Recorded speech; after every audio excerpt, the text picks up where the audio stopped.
Hi everyone, and welcome to another video of the SAFI webinar series.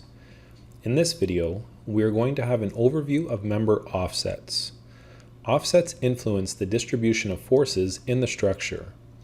The user needs to be careful when adding offsets to the members because it may create problems in the model. When we have an offset, it is possible to create a second member using the same joint. Some of the typical applications of offsets are when a beam is connected to the face of a column. In this case, the offset will be equal to the distance between the center of the column and the center of the beam. In this example, we see on the right-hand side picture the vertical load as the end of the beam causes a concentrated moment on the column due to the eccentricity of the load. Without further ado, let's start our demo.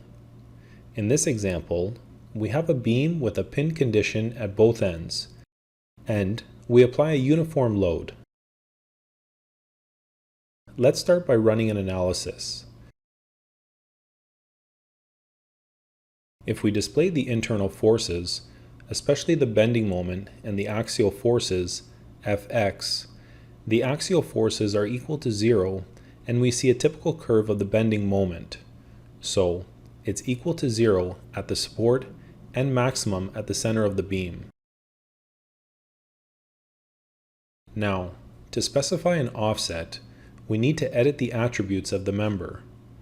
We can do that by double-clicking on the member, or we can use the command member attributes. To use this command, we need to select the member first, and then we use the command member attributes. In the member attributes dialog box, the user needs to click on the offsets tab, and we find all the parameters to specify the offset. The first section at the top, we find the alignment options.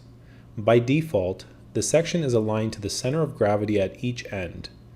If we want to change that, for example, from center of gravity of the section to the bottom center, we can select this option, then we click OK.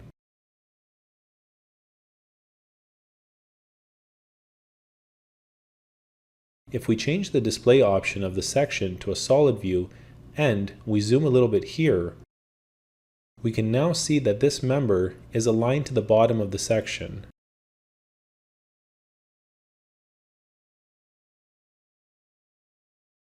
Let's try another option. For example, instead of bottom center, we select top center and we click OK. Now we can see the members aligned to the top of the section. This is the alignment option, and here on the right, we can see the value of the offset that the software calculated automatically depending on the dimensions of the section. In this case, the offset is -182 in the y direction. Here, the y refers to the local axis system of the section as we see here. The y-axis is parallel to the web, and the z-axis is parallel to the flanges. Let's set it to center of gravity. We then click OK. Now we can see the member is aligned to the center of gravity of the section. Another option to create the offset is by specifying the value manually, and in this case, the user can specify an offset as the first end of the member or the joint I, and at the second end of the member or joint J. We also need to select the coordinate system. So, we have three options that are available. The first one is the global coordinate system, which refers to the coordinate system that we see here on the screen. For example, if you want to add an offset in the y direction, which in this case, the global y-axis, we can add, for example, 300 millimeters, and we can do the same thing for joint J. I will add 300 millimeters.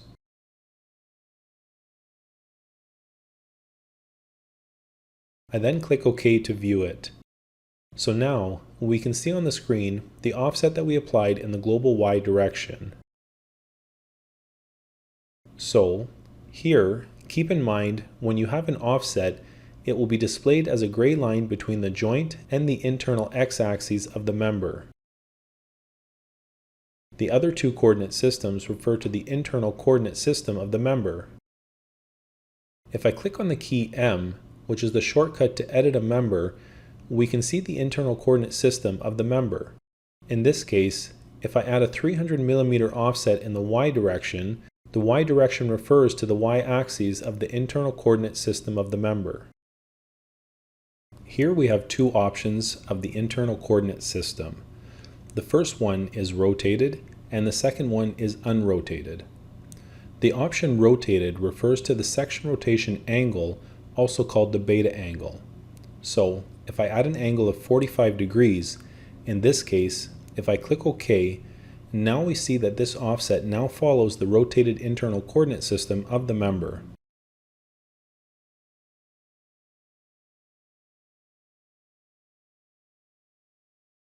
The last option is internal unrotated, and in this case, the offset will not consider the section rotation angle.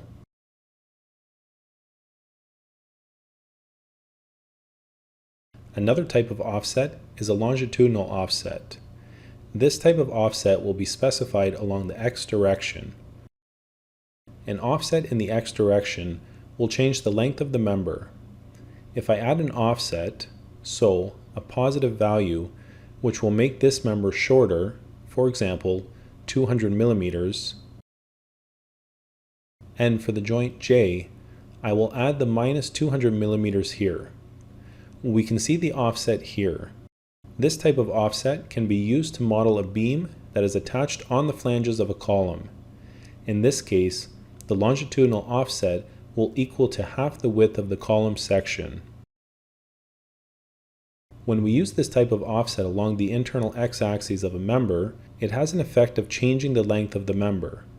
So, if you want to consider this change of the length of the member, especially to calculate the self-weight, we can check this box and the software will take into account the offset when calculating the self-weight.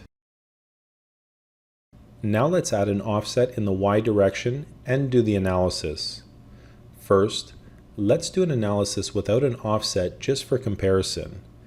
If I display the bending moments and the axial forces, we can see that the axial forces are equal to 0, and we have a typical bending moment curve which is equal to 0 as the support and maximum at the middle of this member.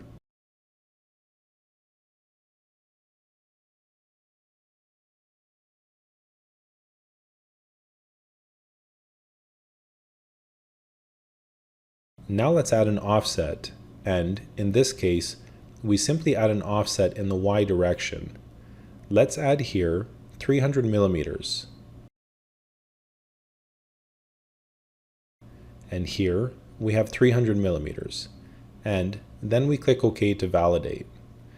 Now we can see the offset that we added.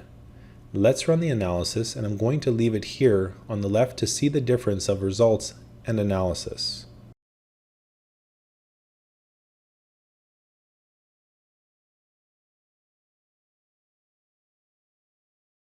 Now we see two things happen. The first, we see that the axial forces Fx is not equal to 0 anymore. Also, we have the bending moment that is not equal to 0 at the joint. So, when we run the analysis, the offset is considered as a very stiff element and it transfers the forces from the members to the joint, and that's what causes the development of the internal forces in the member. Adding an offset to the member allows the user to add another member using the same joint. So in this case, I can create a member here between these two joints because the first member has an offset. That's the only situation in the software where we allow the user to create two members using the same connectivity.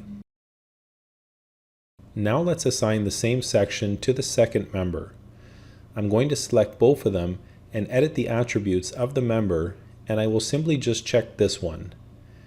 In this case, the member on the bottom, we will align it to the top center, and the member on the top, we are going to remove the offsets and just change the alignment to the bottom center here.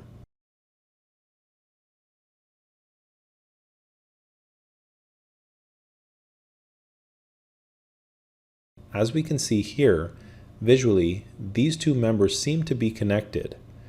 After running the analysis, we can see that the bending moment is constant for the members at the bottom. If we look at the loads applied to this member, the load is applied on the member on the top, and the forces are transferred to the member at the bottom only using the joints. To improve the accuracy of this model, we can subdivide these members. So, what I'm going to do is select these two members and use the command subdivide. For example, I will select 5 subdivisions. After that, I will select them again and use the command attach crossing members.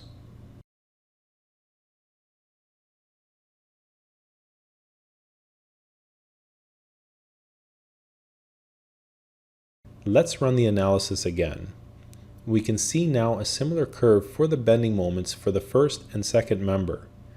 This is because we added these joints along the members, which transfers the forces between the two members. It's important to keep in mind when you add offsets to members that the distribution of forces will change. The user needs to be aware of this and take this into account.